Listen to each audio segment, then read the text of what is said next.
If you've been having problems with dizziness, I'm going to go over the one structural thing that you need to know about to get to the cause of the problem. For those of you that don't know, my name is Dr. Gregg Gerstin. I've been helping to remove the blockages from your health to get back to health and live the life that you've dreamed. Now, vertigo is something that I've been focusing on massively.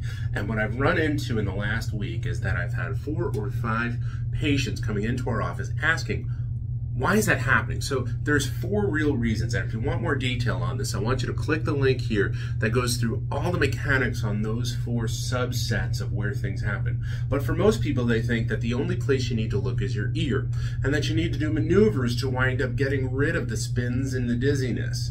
Well, I've got to let you know that that's an important piece of the process, but that only makes up a piece of it.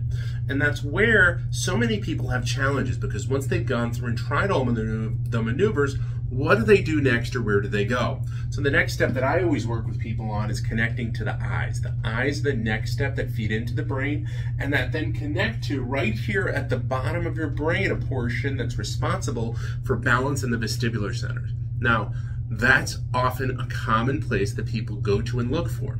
So I'm going to go into my 2 super secret places that people find the answers.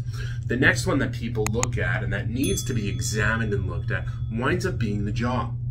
So for many people who have had problems with vertigo, they've had a history of issues with TMJ, jaw problems, clicking, TMJD, and that's just the temporomandibular joint. That's the joint between the jaw and the skull.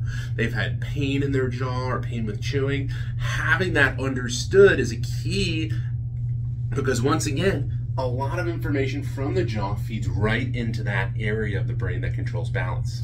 And the last one that's missed most often, and I think is the most important, and what is the foundation of what we do here, is the spine, and particularly the cervical spine and neck. So you know there's a chart of the spine, but the brain and where all the information goes. And when the cervical spine is out of place, meaning that it doesn't have from the side its normal curve, then it winds up putting stretch and distension on the brainstem that'll affect those balance nerves.